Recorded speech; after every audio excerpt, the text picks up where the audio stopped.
Hi, dear listeners. This is Kate Riga. I'm here to make a quick pitch that you consider becoming a TPM Prime member. TPM has used the member model for over a decade now, and our loyal members are the only reason we've been able to weather the turbulence of the media landscape and avoid the fate that has befallen so many other independent outlets. For $60 a year, you get no paywall, fewer ads, access to the Hive member forum, a members only newsletter, and more. For $120 a year, you get all of that, plus no ads at all. Without our members, there is no podcast, not to mention that I'm out of a job. Thank you so much for listening and supporting us. We couldn't do it without you. Hi, this is Josh Marshall, and this is the Josh Marshall Podcast with Kate Riga. We have just started off the Johnson era on Capitol Hill. And I guess we're about a week in. And it's funny. On the one hand, it's a little hard to get used to going back to the sort of the old style of Congress when there's not when Congress isn't shut down, right? when you're back to having a Speaker of the House and you're not in this daily drama with Republican caucus meetings and day after day, each day you have a new one-day speakership with some new dude who goes down in flames. So suddenly you have Mike Johnson, right? And everything seems kind of calm in a way. And, I was actually on Chris Hayes' show last night, and I was saying, there's this funny thing, because on the one hand, as we have found out quite clearly, Johnson is just as conservative as the most conservative Freedom Caucus dude. I mean, he is absolutely down the line on abortion, all of the gender, trans, gay rights stuff. He played a key role in the Trump coup. So like he's no less extreme than those guys. And yet he's not one of these guys who's going on Twitter and posting like Pepe the Frog memes. Right? He's not antic like that. He doesn't carry himself in a transgressive way like those people do.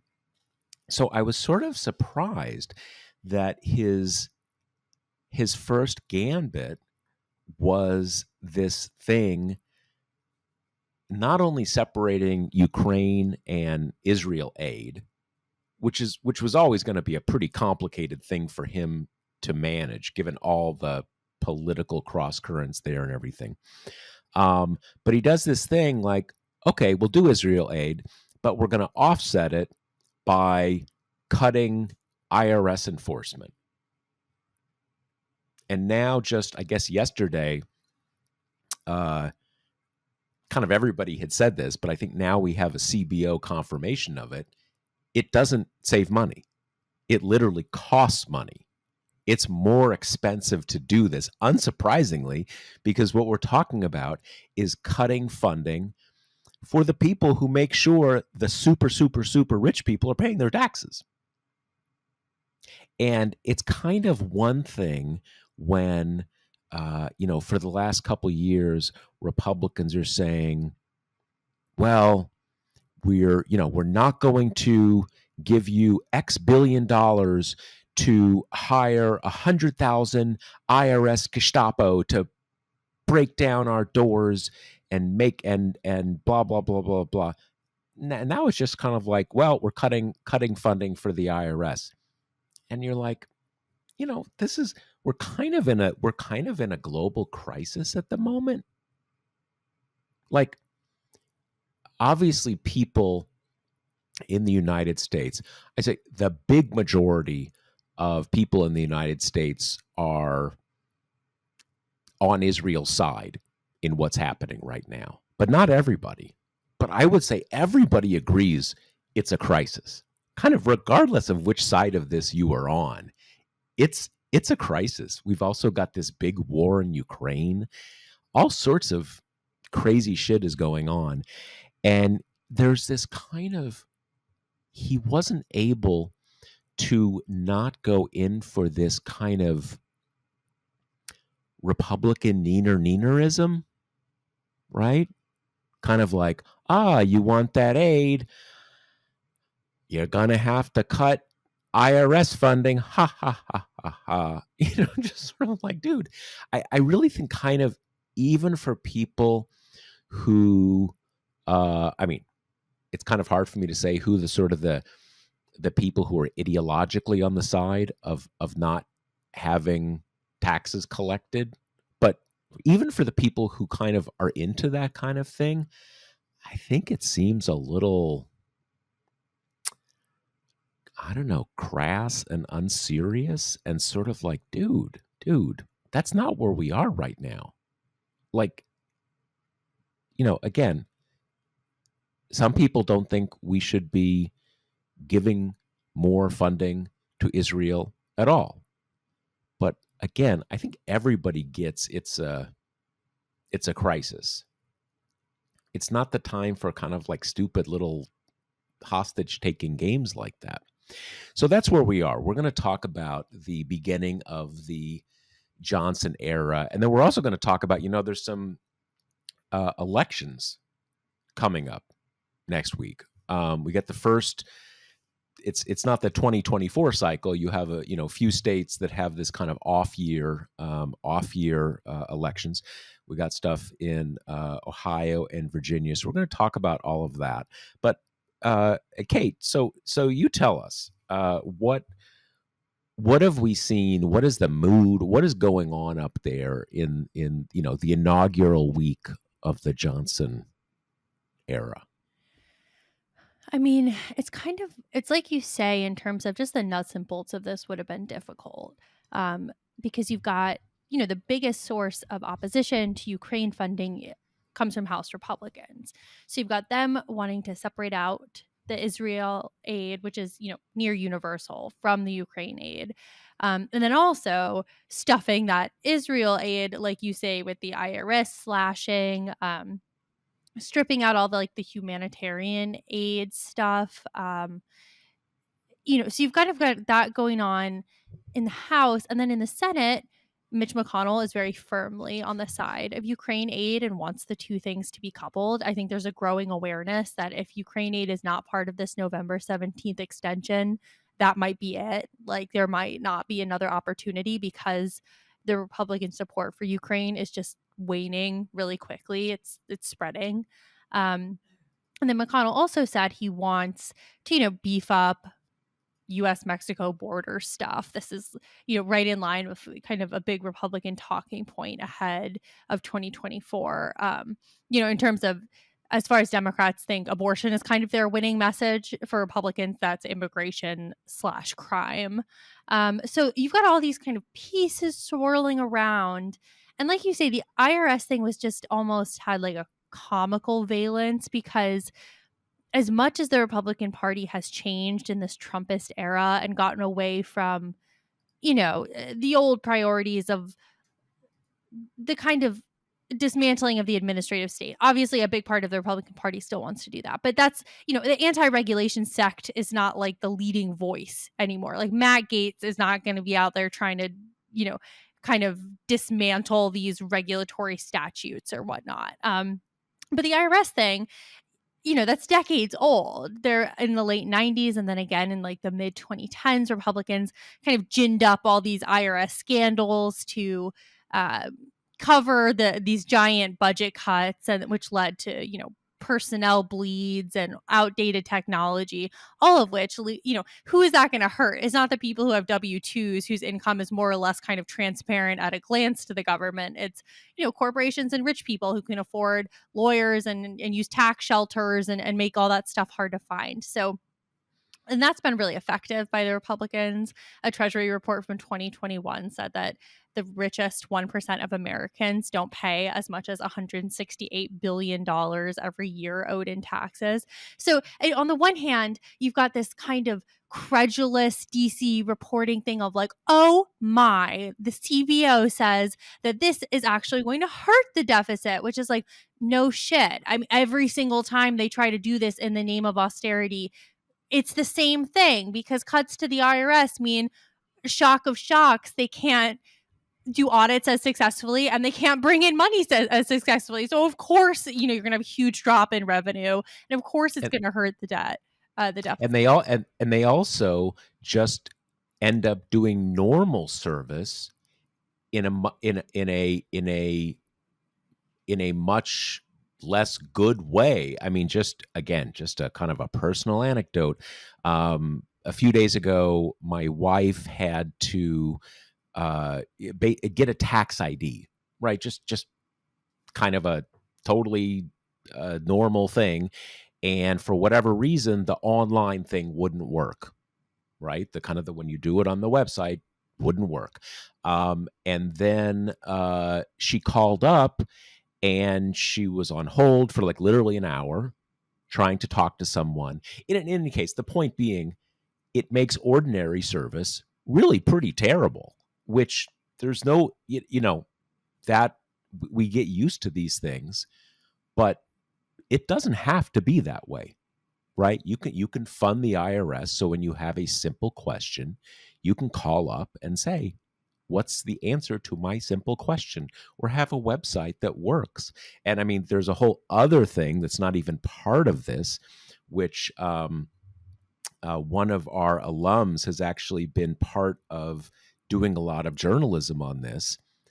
There's no reason you have to pay however many bucks to Intuit or the standard tax preparation software when you just have normal simple taxes that you have to pay them.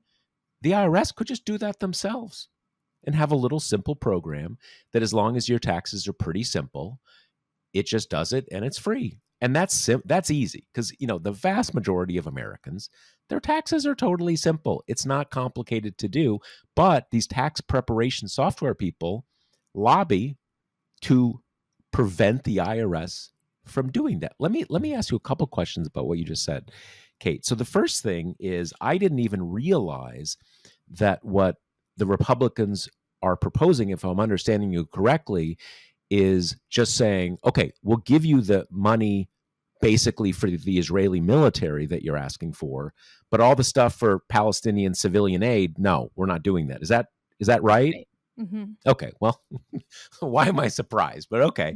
Now, the second thing is, so with McConnell wanting basically to get some border stuff in there, if I'm understanding this, he's coming at this not sort of in a poison pill posture, for lack of a better word, but probably stuff that either Biden and the Democrats would agree with, or maybe even in some cases support, because the White House is getting into, you can have your own opinions about the mix of policy and politics behind it, but they themselves want to do more border funding now.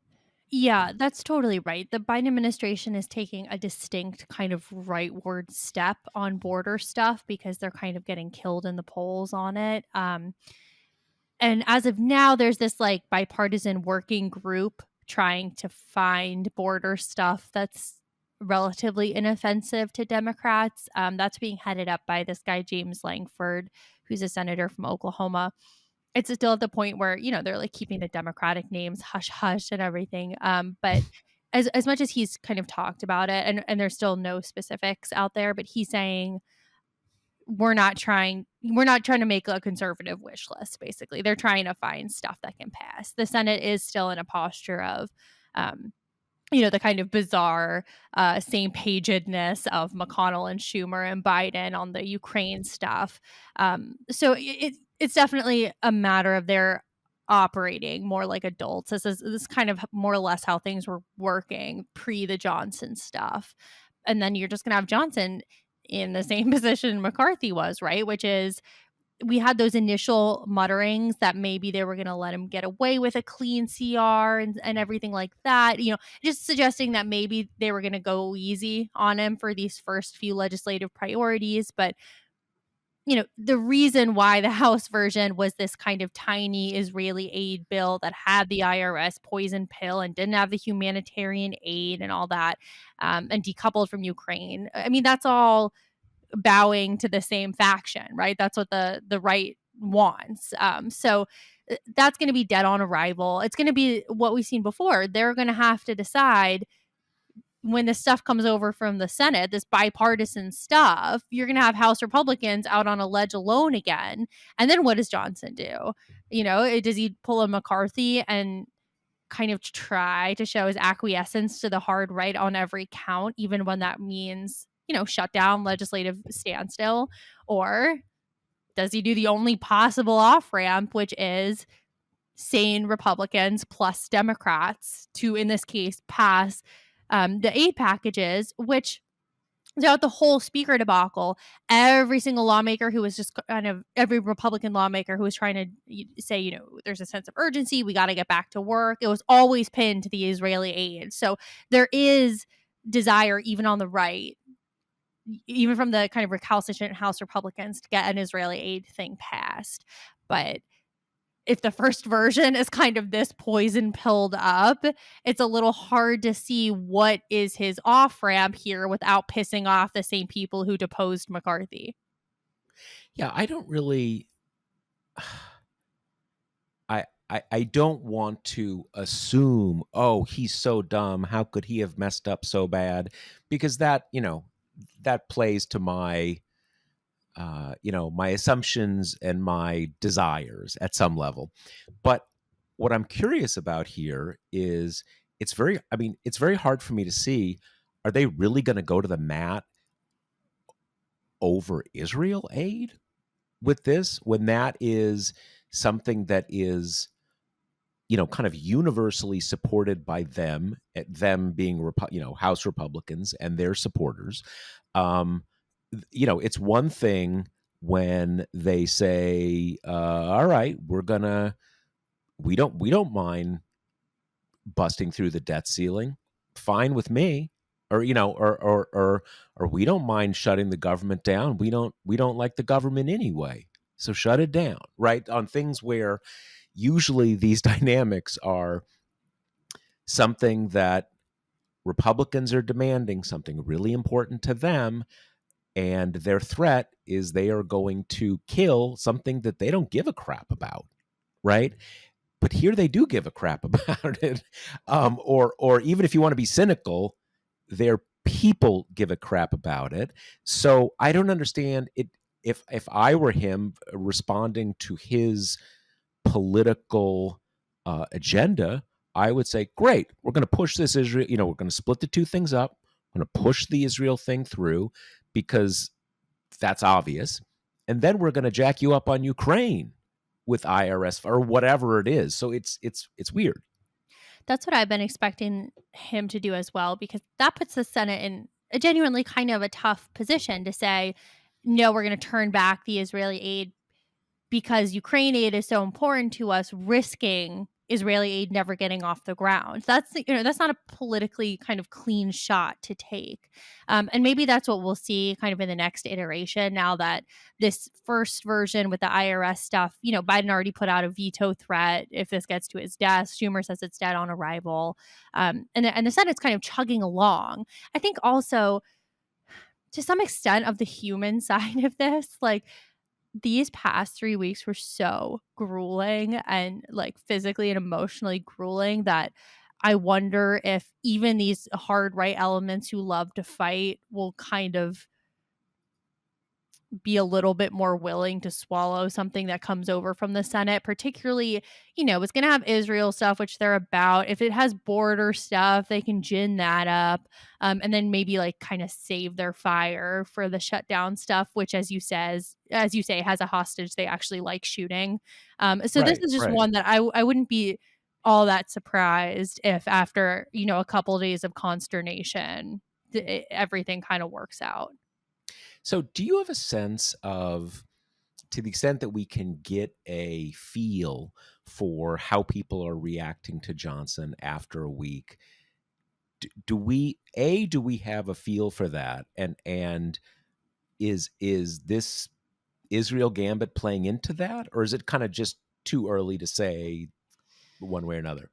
I mean, I think the IRS thing has been the most surprising wrinkle so far, I think, because it's, nominally completely unrelated to what we're talking about here. So it is just one of those kind of shoving your old Republican hobby horse in. It's as if they had like tacked on, and also we're going to slash Medicare. It's like, okay, we're about to just have like massive funding fights. You could maybe save it for that. But and Democrats are giddy about that because now they can add to their arsenal, on top of endangering aid to the poor people in Israel, they're trying to enable tax cheats before the election. So I see that as kind of the biggest curveball coming from Yeah. him. But Yeah. otherwise, it's hard to say, right? Like he's having that thing where the trigger for writing a headline about Johnson is still like so light. This bar is on the floor. So like every time he meets with anyone, it's like siren, siren, siren. Johnson is meeting with like Ron Johnson, and Ron Johnson's going to support his plan, which is like, I mean, okay, cool. Like there's a reason we don't do headlines about what every single individual member of Congress does, right? Because it doesn't really matter grand scheme. But ultimately the big test for him here is he going to go for the kind of the easy strategic ploy of separating the bills and kind of getting that through the House quickly, or is he not going to kind of get himself together in time and let the Senate put together their big bipartisan package and then have to kind of scrounge up a reason why, even though House Democrats and Senate Republicans are all on board with this, it's just kind of his unruly faction that America just got a 3-week display of its kind of inability to get its act together, who are holding it up. Let me ask you another question. I saw a little snippet of video this morning or last night or something like that, and it was part of what we are talking about here about the Senate, and the White House basically being, the entire Senate, but on a bipartisan basis, basically being in sync with the White House on this stuff.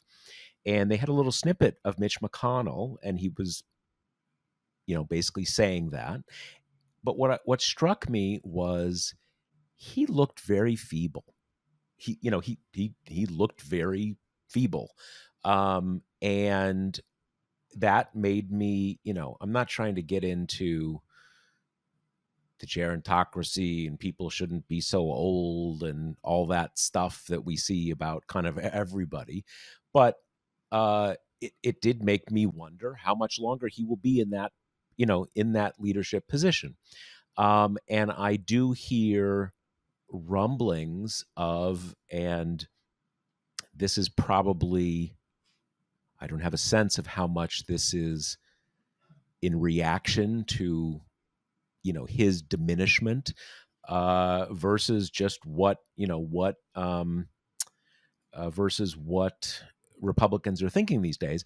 But I hear rumblings about the right of the Senate Republican caucus being a little less responsive to his leadership. So I wonder, how much longer are we going to have this model where you've got a bipartisan Senate, which, basically has had enough of the nonsense of the people in the House and is kind of de facto on a lot of these things on the same wavelength as the White House. Is that not going to be the case for much longer?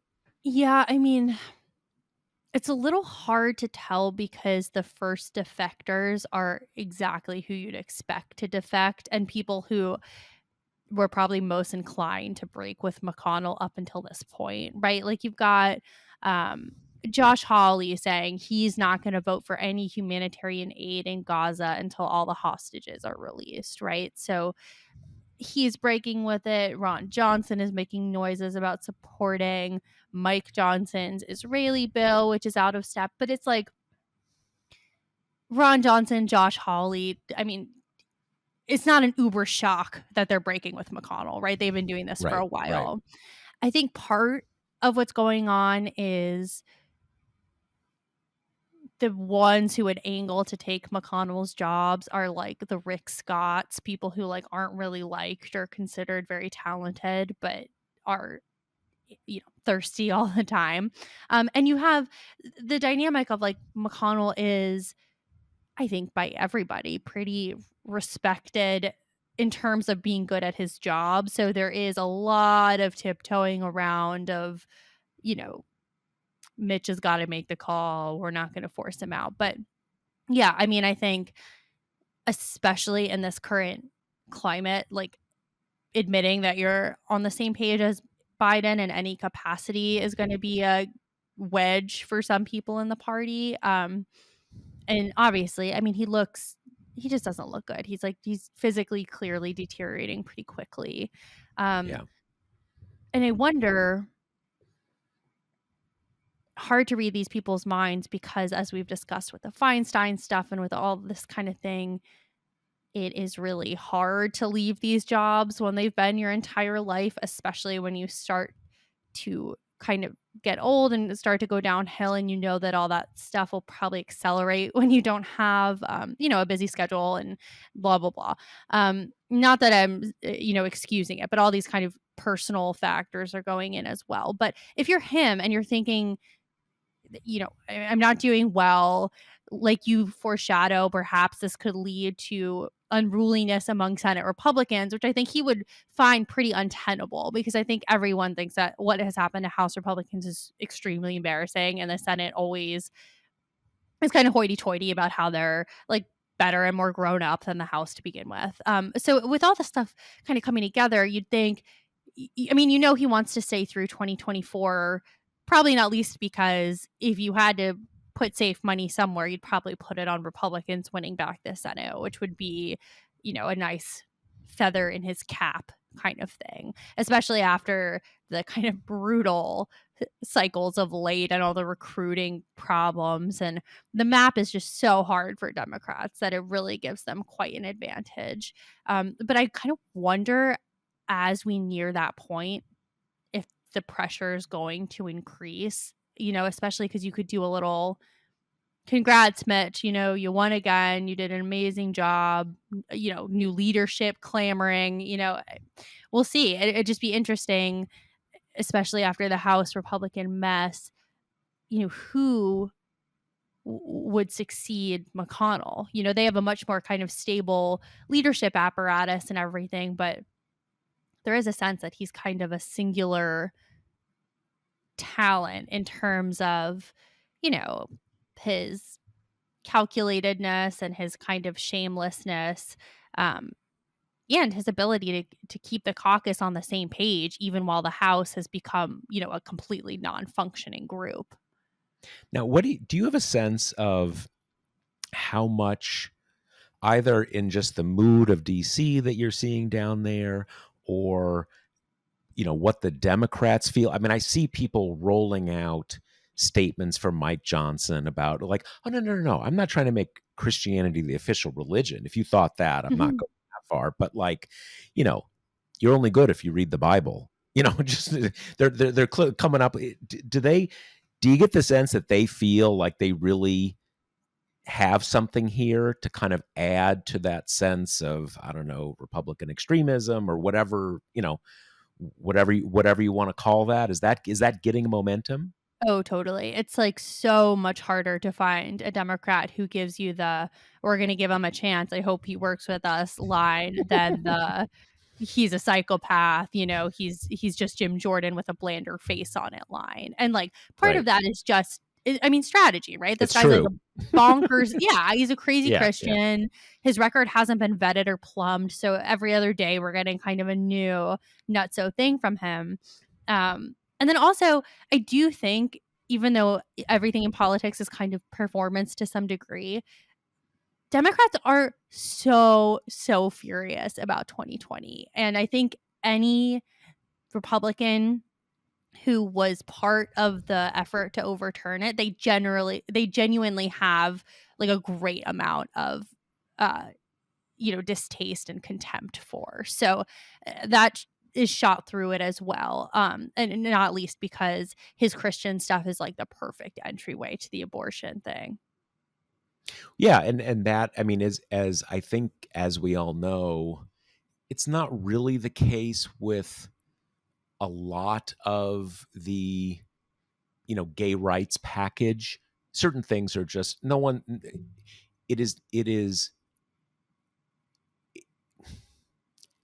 There's no serious political force at a nationwide level anymore in this country about getting rid of gay marriage. That's done. Even people who, it's just done. Other parts of it, less done. Obviously, various gender issues, pronouns, trans issues, those are very contested in the country right now. Even if when you look at, non-super inflammatory polls, it's a little less so. But abortion, as you say, that is just the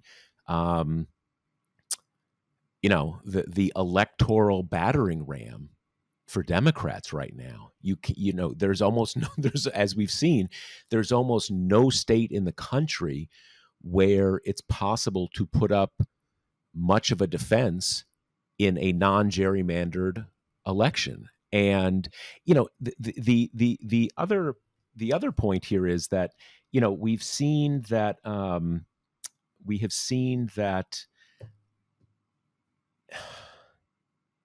it's hard to overstate the extent to which this guy went from a total unknown semi-backbencher to Speaker of the House in like a day and a half. Right? He's been there for 4 terms. All the other people were at least in the leadership. There was absolutely no time, not even just no time to vet him, but not even any time among Republicans for anybody to say, like, okay, is this a good idea? Like, is this guy going to be an effective Speaker of the House? Or like, does this guy have baggage that's problematic for 2024? On the first one, it's hard to say. I mean, some people come out of nowhere and they're a natural, right? They're great at it. But, and this is why I asked about his cultural politics, because that is what they have on him is really what, in relative terms, did Republicans in 2022. There was this broad economy, a broad consensus that the economy was bad. There's still kind of a consensus, even though it's a lot less bad now, but whatever, right? People think what they want to think. But, you had everything going in the Republican direction. And yet what we saw on election day is that there was a big part of the electorate that just thought these Republicans are kind of scary. And like, I'm not satisfied with how things are right now, but they're breaking rules and I'm just not comfortable with that.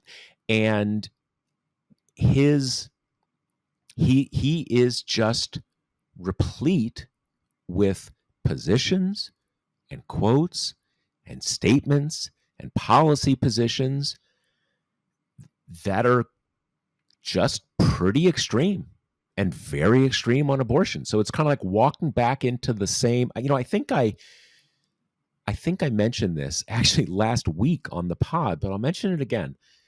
On that episode of his podcast that I listened to the day after he was made speaker or whatever, again, in some ways, very smooth, very like genial. But he had this, this anecdote, if you want to call it that he said to use as part of going to the other side and convincing them, persuading them, where he talks about, if you're under 50, think of your high school class, think of your high school yearbook, think of your graduation, and remember that a third of your classmates weren't there because their mothers murdered them by aborting them. Now, I mean, I will assume for the sake of conversation that the percentage is right. I mean, okay, maybe, right? But people hear that, if you are a true believer, abortion restrictionist, at some level, that is what you believe. But putting that as an anecdote, I think a lot of people think, dude, what is that? Like, what are you talking about? Like, that's just kind of very jarring and weird and kind of like, wow, you're really in a different world. Like the third of my classmates who were murdered. I mean, dude, enough. Yeah, I mean, it's similar to Mike Pence in terms of like his religious weirdness. I mean, it became a shorthand for him, right? Like the mother thing, the not being in rooms alone with women, like it all his intense Christianity, except for the people who are also intensely Christian in that way, it read as like strange and off-putting and kind of made it easy to make fun of him, uh and I think the same thing is going on with Johnson, and you can tell because he's done like 3 or 4 kind of media hits since he's been elected, and they've all been on Fox News. They've mostly been with Hannity. Like, there's clearly a really concerted effort not to be defined to the Republican base in these like early malleable days where kind of whatever gets traction gets traction. It's almost like beginning of the campaign DeSantis. He couldn't define himself before everyone else filled in the gaps with his kind of personal idiosyncrasies. And I think that's what's happening here. So in one way, I think that Jim Johnson would have been the biggest gift to Democrats because he's a known entity. They don't have to struggle with the usual kind of asymmetrical how Democrats get stuff into the bloodstream versus it's so much easier for Republicans do, which will come into play here with Johnson as the blank slate.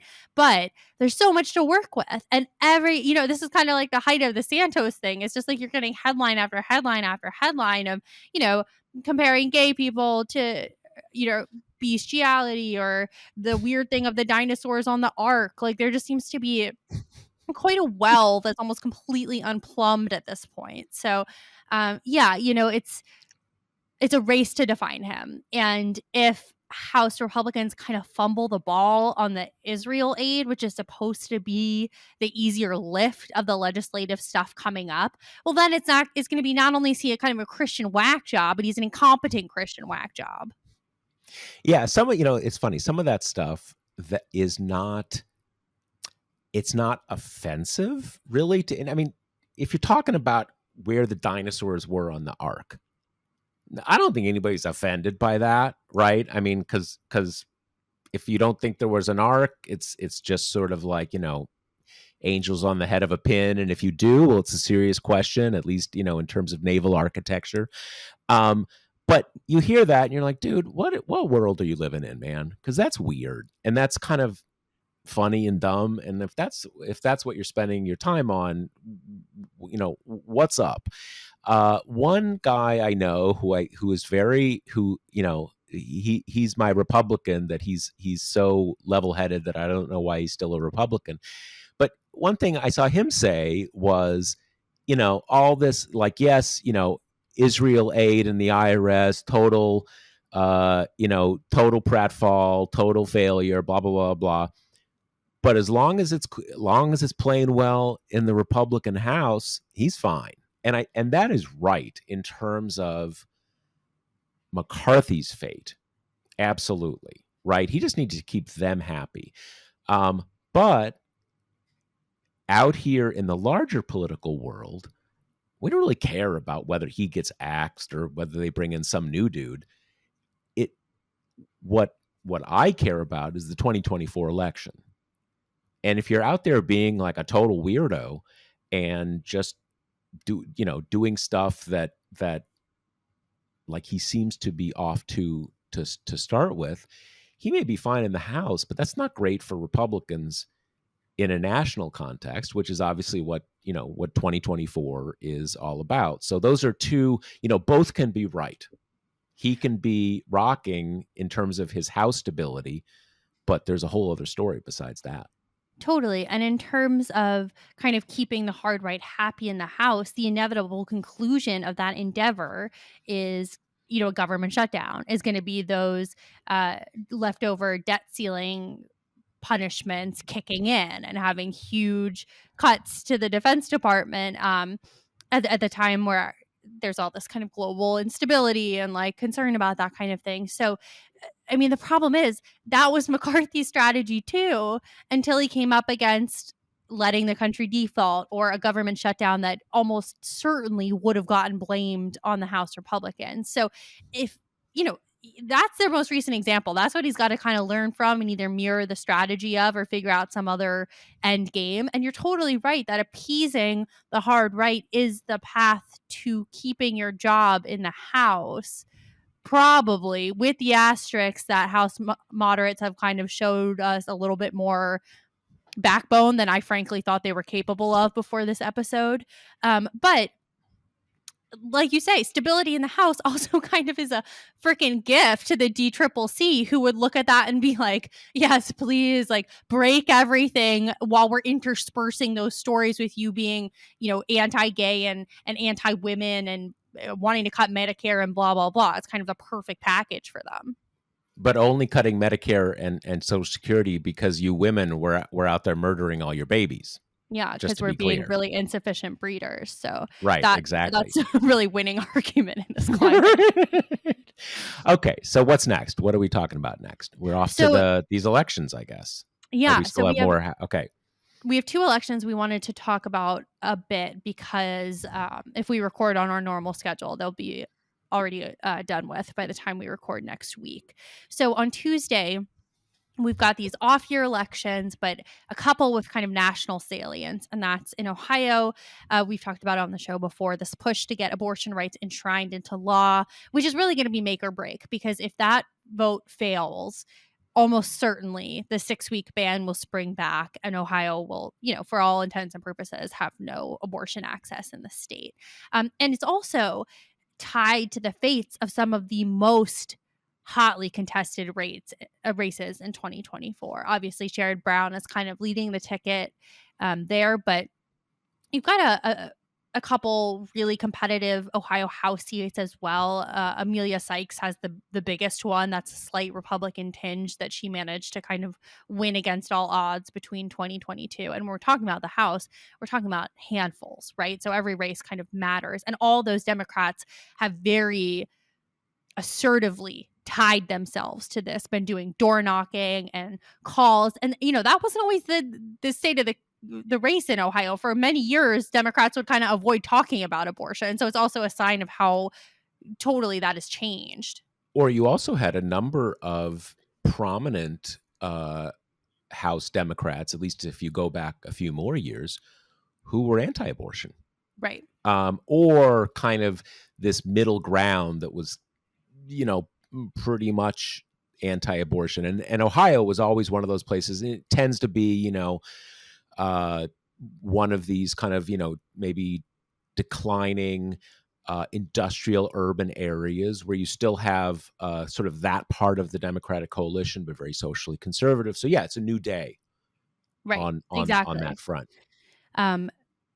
So that's going to come to a head on Tuesday, and just the extent of how Republicans have tried to game this election is like, it really is staggering. The most recent on this front is that you had LaRose, who's the Secretary of State, who is also coincidentally running against Sherrod Brown, which, whenever we have those kind of Secretary of State conflict of interest, it really does smack you in the face. Like, should you really be in charge of elections right now? But anyway, they, much like Virginia, which we'll get to next, did this out of nowhere voter roll purge right before this election. And this one was odd because it really was kind of and still is a bit relegated to like local reporting. It hasn't really broken through outside of Ohio all that much. Definitely not in the same way that the Virginia one has, though, Yeah, I Virginia, knew about the Virginia one, but I hadn't heard about the Ohio one until you yeah. just said it. I think it has, I mean, it has something to do with, I think, media outlets still acclimating to the idea that abortion is no longer something they kind of silo off and ignore. And also, Virginia has greater proximity to bigger journalism centers. But anyway, so he removed about 27,000 voters off the roll, did not announce it so that kind of the good government groups could go through, do the arduous, like, make sure that every voter who was removed knows about it and can put themselves back on. And when he did this in September, silently, without telling anyone, before leaving it to like a local outlet to just kind of figure it out, if people didn't re-register by the beginning of October, I mean, tough luck. You can't vote in this upcoming election, which seems really coincidentally timed to fit his needs, while he has been actively barnstorming against this ballot proposal. Like, no kind of separation of church and state here. Like, he's full throttle kind of going after it. But it sounds like, at least from what we understand, even 27,000 votes probably isn't going to be enough to That's the thing. I help. think safe money here, or at least the people behind the push, are very confident. The anti-abortion people are very not confident. And there's also a sense of, they had this big August election where they were going to try to do some tomfoolery and move up the threshold, make it impossible to win. They scheduled it for, uh, August, when nobody votes, when people are away on vacation, when traditionally only kind of the most diehard reliable voters come out, which for a long, long time were conservatives. And they got thrashed. They got just beaten handily. And that was something that was like kind of hard to explain. You needed multiple sentences to explain how that connects to the abortion thing. And Republicans had a little more latitude to cloak it in, like, well, the Constitution is a precious thing and it should be hard to amend and blah, blah, blah. Now we have none of that, right? Like, everybody knows what this is about. A gajillion dollars have poured into the state. It's being blanketed by ads. And you don't really need any kind of ginned up hyperbole, because the truth of the matter is it's this or no abortion in Ohio. I mean, those are your options. And we've seen the abortion amendments at this point pass in far redder places than Ohio, with far fewer kind of Democratic strongholds in the state. So, I mean, who can say, don't want to be in the prediction business, but the winds seem to be blowing in favor of the amendment. But it just, we still have to say the shenanigans around this were just so brazen and they seem so heightened. And I don't know if it's just because we pay more attention now, or if because post 2020 it's just all bets are off, you do what you can to win your election. But you had the trying to raise the threshold, you have the purging of the voters, you have the whole language thing where the ballot board rejected the summary, replaced it with something that was longer than the summary, but which, is infused it with anti-abortion language like unborn child, which removed the pieces of it that refer to kind of quote unquote less controversial things like, miscarriage care and fetal abnormalities and things that it is harder to be horrible about. So they've just pulled out all the stops here, and still seems more likely than not that they're going to get pretty thrashed on this and probably give the Ohio Democrats a bit of a boost in the meantime. So that's the state of the game in Ohio. That'll be on Tuesday. And the other piece of it is just LaRose has made himself the poster boy of this, and I have no idea why, because the odds were not good even kind of before things developed. Even before anything, you just look at the recent history on special abortion elections and you're like, well, doesn't look great when, Kentucky and Kansas are kind of coming down on the sides of abortion rights. But he has like embraced it completely. I mean, if this does go down on Tuesday, Sherrod Brown is just going to use it as a battering ram for months. Yeah, that's actually, it's interesting to me that he has stuck with that, because as you said, he is, as far as we know, he's the challenger to Sherrod Brown, and Sherrod Brown has a really tough election on his hands for obvious reasons. And I'm sure Sherrod Brown wishes this referendum was November 2024 and not November 2023. I'm not saying he doesn't care about a year of abortion rights, but you know what I mean. Having said that, it by continuing to make himself the poster boy for it, it does kind of give Sherrod Brown the ability to just say, well, he's Mr. Abortion ban. Remember when he was, doing this nonstop last year, and that's not the same as having it on the ballot, but it's not bad for Sherrod.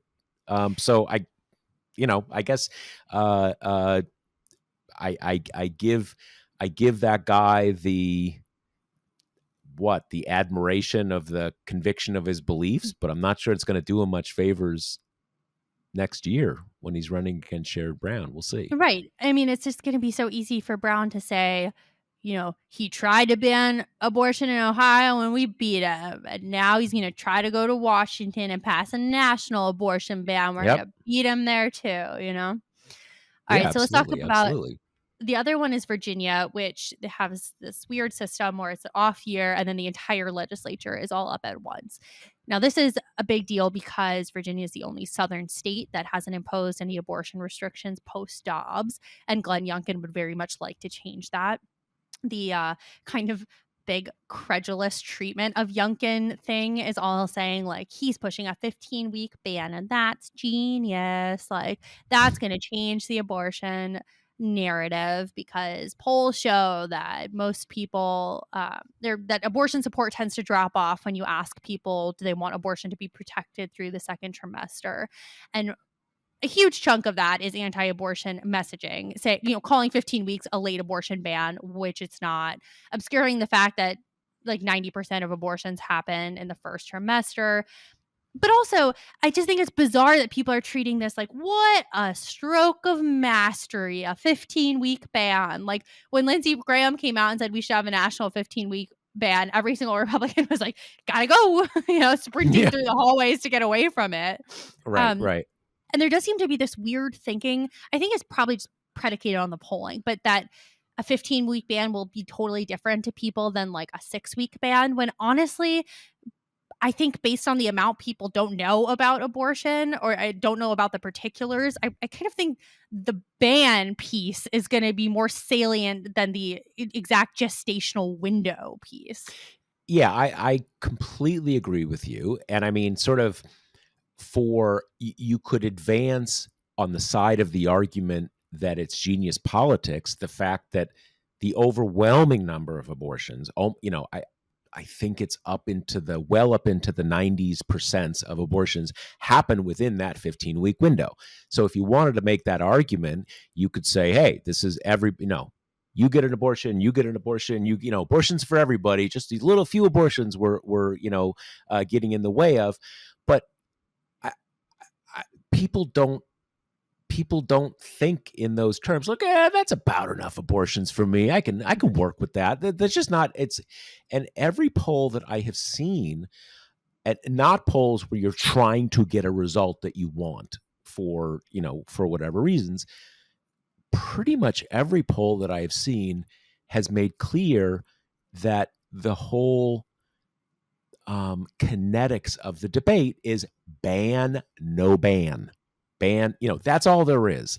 And it's just not there. So I don't get it. I mean, it leaves you, and I was reading this one article that had quoted a Republican who's running for one of these legislative seats, who's supportive of the 15-week ban, and the sentence construction is like, so and so is supporting a 15-week ban. Quote, I don't support any bans. I think 15 weeks is a reasonable window, and it's like, all right, dude, you're fighting a losing battle there. Like, you're not going to get people to stop calling it a 15-week ban, right? And if your kind of strategy is predicated on that level of rhetorical parsing, I think you're kind of doomed on that front. But the other reason why this is getting all kinds of attention is, everybody knows that Youngkin wants to run for president one day, right? It's like the worst well-kept secret. He's desperate to fulfill these higher ambitions. And if he, his 15-week plan is successful, he's going to get a ton of write-ups about, he's the first Republican who figured out how to like defang the Dobbs effect, right? And then you also have, as we were discussing just before we started recording, he's got quite a high approval rating. He's in the mid 50s, which is pretty staggering, when you compare it to, Biden is like locked in the low 40s. I mean, that's a pretty big difference. And so I think the reason why people have been a lot more bullish about Ohio than Virginia is it's scant polling as usual, right? But the polling shows it to be quite tight. You've got a governor who's generally pretty well liked. You have his fundraising juggernaut abilities. Like, he has brought a ton of money into this race. And Republicans are desperate to show that abortion isn't going to cause them to lose forevermore. So you've got all that kind of working.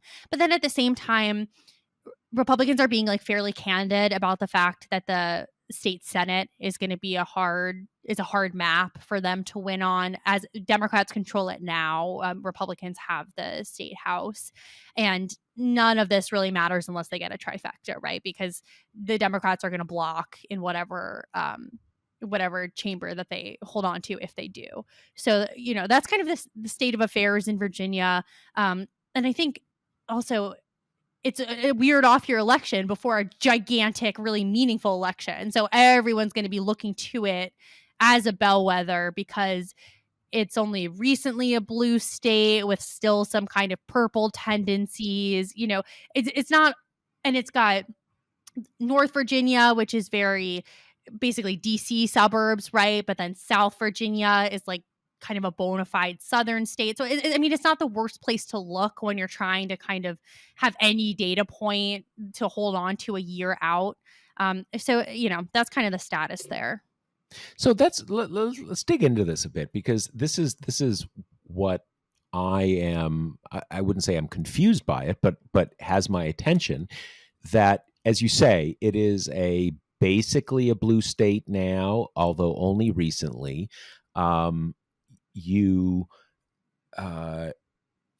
It's gone presidential in a the last several elections.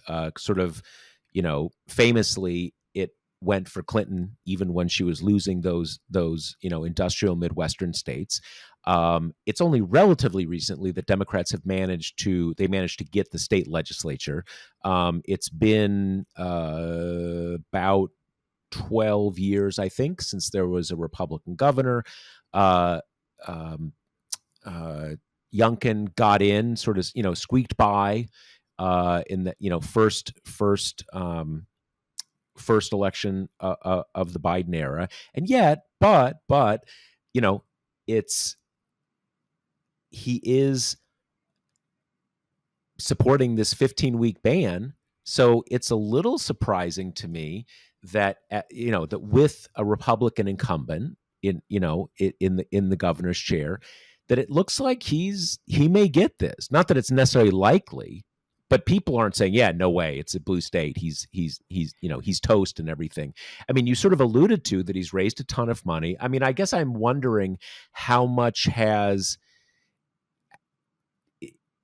how salient is the abortion issue in these state campaigns in the state? I mean, every single Democrat is running on it. So that's what I would think. Yeah. Yeah. I mean, look, I also think there's a piece of this which is causing the caution in the coverage. I think Youngkin has a little bit of he's being handled the way that Trump was, which is after he won in 2016. For so long, Trump has been treated like, can't poll him. He's a political anomaly. He'll win no matter any of the traditional factors or crosswinds, right? Like, he's Teflon. I mean, it took so many losses before people started questioning that narrative. And I think Youngkin is a bit of a beneficiary of a similar dynamic, which is, like you say, the first election under Biden's tenure. So it was a big, the mini backlash election. You had him, and then you had Phil Murphy in New Jersey, like, have a surprisingly hard time, even though he did get reelected, but it was quite close for a state like New Jersey. And that got everybody kind of like, Oh man, It was tides are a, turning, right? The a pendulum's big swinging opinion back. setter. Yep. Yep. Exactly. And Youngkin was the beneficiary of that, which also, redounds on him that he was the winner, that he changed the tide, that he was the candidate that is going to be this new vanguard of Republicans and kind of carve a path in the post-Trump era that's not just these desperate efforts to, go back to like a Nikki Haley kind of Republican. Like he's supposed to be new. And I think Right. all that shininess still clings to him and in some way gives him a sense of in kind of inevitability that he found a way to kind of change dynamics before and maybe he'll change them again, even though much like Trump, it's almost never just the candidate, right? It's like the conditions were right and other things kind of Yep. work to their benefit. So I think there is kind of a sprinkling of that in here as well. Interesting. Well, I guess we will probably, I mean, barring big news that has us doing a special edition of the pod, which at this point, I'm not sure how can you bar that since the news menu is getting pretty cluttered. But barring that, we'll know the results. We'll be picking through the results next Wednesday. I'm very curious. It does seem like a pretty powerful cudgel for Democrats to use. Having said that, it is also a good measure of the fact that an election in which one side has a position on abortion is not the same as a literal referendum. You Mhm. can say it's a referendum on abortion, but it's not truly a referendum on abortion. There's other issues. There's even if every Democrat is running on it, there are some voters who kind of like that's not what's coming through. So it will be interesting to see. And I think there's no question. I mean, one thing that is interesting to me is you could imagine a scenario where Youngkin manages to pull this off for whatever series of reasons. And then suddenly every Republican nationwide is lining up for 15 weeks works. That's our message for Mhm. 2024. In which case, I think you might have some Democrats who are saying, sucks for Virginia, but okay, we'll take it Right. if that Exactly. if that's what you drew from, if that's the lesson you drew from it. But it will be very interesting. So I guess that's what we have for this week, Yep. and we'll be back next week, if not sooner, to pick over the entrails of the elections in Ohio and Virginia, and whatever other global crisis has broken out over the next week. Sounds So, good. yeah, See you that's then. this week. Talk to you later. The Josh Marshall podcast is hosted by me, TPM reporter Kate Riga, and TPM founder, editor-in-chief Josh Marshall. The show is produced by Jackie Wilhelm. Thanks to Why Not Jansfeld for our podcast theme song, and thanks to all our TPM members who make this possible. Rate and review us on Apple Podcasts, and subscribe wherever you listen.